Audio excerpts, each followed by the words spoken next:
Guys আমরা কোলাঘাটে পৌঁছে গেছি। এটা হচ্ছে পাল্লাক আর এটা হচ্ছে কোলাঘাটের একটা রেস্টুরেন্ট বলতে পারো। তো এখানে দাঁড়িয়েছে বাস সামনেই দাঁড়িয়ে আছে। এখানে দেখো জানলা দিয়ে দেখা যাচ্ছে ওই বাসটা হচ্ছে আমাদের।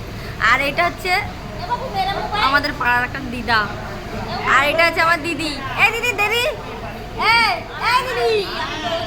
আর এটা হচ্ছে জ্যোতি বৌদি। এই দিদি একটা হাই করে দে। আমরা কোলাঘাটে পৌঁছে গেছি। এটা ঠাকুমা তো আমরা কোলাঘাটে পৌঁছে গেছি। এটা একটা রেস্টুরেন্ট আর সবাই বাইরে দাঁড়িয়ে আছে। এখানে সব আর হচ্ছে এখানে সবাই একটুখানি নিজেরা ফ্রেশ হচ্ছে। আর আমরা এখানে বসে বসে একটু আড্ডা মারছি। আর কি করবো, কিছু তো করার নেই। এখানে এখন সবাই ফ্রেশ হচ্ছে আর আমরা বসে আছি। এখন ভাবছি একটুখানি কী করবো, কিছু একটা অর্ডার করতে হবে। কারণ এখন তোমার টাইম হয়েছে 1:42। তো এখন সবে কোলাঘাটে পৌঁছেছি আর এখনও তোমার দীঘা যেতে সময় লাগবে। তো কোলাঘাট থেকে দীঘা কতটা রাস্তা আমার ঠিক জানা নেই। তো দেখা যাক কতক্ষণে আমরা পৌঁছাই।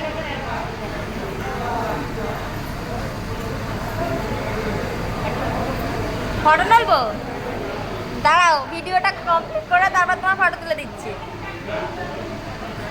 তোমার ফটো তুলে দাঁড়াও। তো দিদিটা বলছে আমাকে একটা ফটো তুলে দিতে। তো সেই কারণে একটা ফটো তুলে দিতেই হবে, কিছু তো করার অর্ডার করেছি। তো গাইজ এখন তো কোলাঘাটে পৌঁছে গেছি। তো এরপর আমরা যাবো ডাইরেক্ট দীঘা। হ্যাঁ কোলাঘাট। আরে এটা একটা ছোট্ট একটা রেস্টুরেন্টে দাঁড় করিয়েছে বুঝলি, যেটা কোলাঘাটের মেন যেটা সেখানে দাঁড় করায়নি।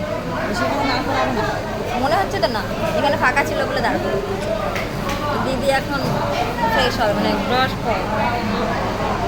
কি ঘুম পাচ্ছে?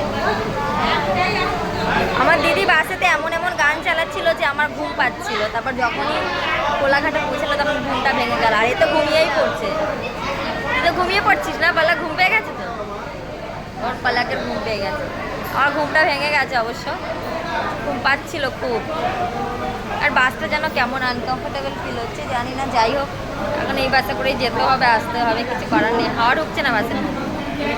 তো চলো দেখা হচ্ছে নেক্সট ভিডিওতে। টাটা।